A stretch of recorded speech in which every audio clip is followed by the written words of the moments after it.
यह कहानी एक बगावत की है जिसने हिंदुस्तान में आज़ादी के बीज बोए। देखिए इस रिबेलियन की कहानी जो भारत के इतिहास का एक महत्वपूर्ण अध्याय बना।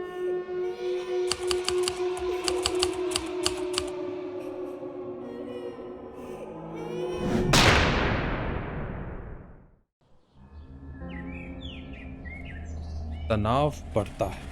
मेरठ, मई 1857 की शुरुआत। गर्मी का मौसम था। मेरठ एक छोटा सा मिलिट्री गैरिसन टाउन टेंशन से भरा हुआ था। सिपाही जो ईस्ट इंडिया कंपनी के लिए काम करते थे आपस में चुपचाप बातें कर रहे थे। चारों तरफ या अफवाहें फैली हुई थी नई राइफल कार्ट्रिज के बारे में जिसमें गाय और सुअर की चर्बी का इस्तेमाल किया गया था। जब सिपाही ये कार्ट्रिज इस्तेमाल करते थे तो उनको अपने मुंह से इस कार्ट्रिज को काटना पड़ता था। ये दोनों ही हिंदू और मुसलमान धर्म के लिए एक बड़ी इंसल्ट थी। मंगल पांडे एक सिपाही अपना गुस्से को छुपा नहीं पा रहा था। ये अंग्रेज हमें बर्बाद करना चाहते हैं, उसने धीरे से कहा, ब्रिटिश ऑफिसर को गुस्से भरी निगाहों से देखते हुए। हिंदू के लिए गाय पवित्र होती है और सूअर मुसलमानों के लिए नापाक है। ब्रिटिश ऑफिसर को ये पता था, लेकिन उन्होंने फिर भी ये कार्ट्रिज दिया। हमारे अस्तित्व को ये ख़त्म करना चाहते हैं ये लोग, एक और सिपाही बोला मंगल पांडे के पास आकर। मेरठ के कंटोनमेंट में ये गुस्सा धीरे धीरे आग की तरह फैल रहा था। अब और नहीं सहा जाएगा, मंगल पांडे ने कहा अपने दोस्तों से। उसने ठान लिया था कि वो कुछ करेगा। अगर हम अब चुप रहे तो हमारी पहचान मिट जाएगी। तो गुस्सा सिपाहियों में फैल गया और फिर 10 मई 1857 को मेरठ का कंटोनमेंट फट पड़ा। सिपाही ने अपने ब्रिटिश ऑफिसर पर हमला कर दिया। चिंगारी लग गई थी और आज़ादी की गूंज शुरू हो गई थी। मंगल पांडे के इस कदम ने पूरे देश को एक नई उम्मीद दी थी।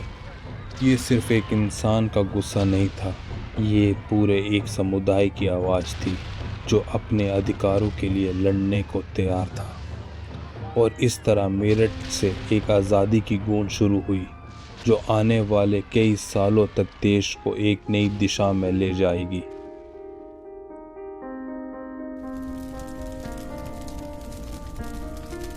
आग फैलती है।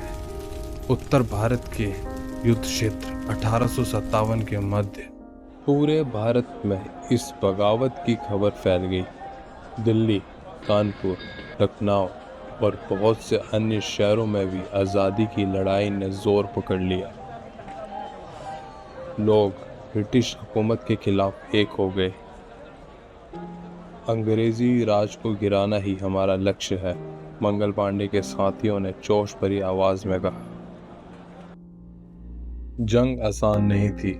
ब्रिटिश फोर्स बहुत शक्तिशाली थी और उन्होंने भारतवासियों को दबाने की पूरी कोशिश की, लेकिन मंगल पांडे और अपने साथियों का हौसला टूटने नहीं दिया। उन्होंने अपने प्राण तक निछावर कर दिए लेकिन पीछे नहीं हटे। 1857 की ये बगावत आखिरकार सफल नहीं हुई, लेकिन इस भारत की आज़ादी की संघर्ष को एक नई शुरुआत दी मंगल पांडे और उनके साथियों ने। ये लड़ाई एक प्रेरणा बन गई आने वाले आज़ादी के सेनानियों के लिए। मंगल पांडे को ब्रिटिश ने 8 अप्रैल 1857 को फांसी पर चढ़ा दिया, लेकिन उनका बलिदान बेकार नहीं गया। उन्होंने आज़ादी की जंग की चिंगारी लगाई थी जो आगे चलकर एक विशाल आग बन गई। और ऐसे ही मेरठ की एक छोटी सी कैंटोनमेंट टाउन से एक आज़ादी की कहानी शुरू हुई जो आखिरकार 1947 में भारत को आज़ादी दिलाने तक चलती रही। मंगल पांडे का नाम इतिहास में सदा के लिए अमर हो गया, एक ऐसे वीर योद्धा के रूप में जो कभी अंग्रेजी हुकूमत के सामने नहीं झुके। भारत के हर कोने से लोग इस संघर्ष में शामिल हुए। नाना साहेब, रानी लक्ष्मीबाई, टांटिया टोपे जैसे नेता इस जंग के मूल स्तंभ बन गए। हर मोड़ पर अंग्रेजों को कड़ी टक्कर दी गई, लेकिन ये विरोध खत्म होने के बाद भी एक अहम चिन्ह बन गया।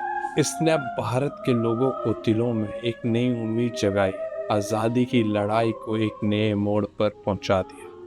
ये कहानी सिर्फ एक व्यक्ति की नहीं बल्कि पूरे एक देश की है, जो अपने आज़ादी और अपने स्वाभिमान के लिए लड़ता रहा और आखिरकार जीत भी मिली।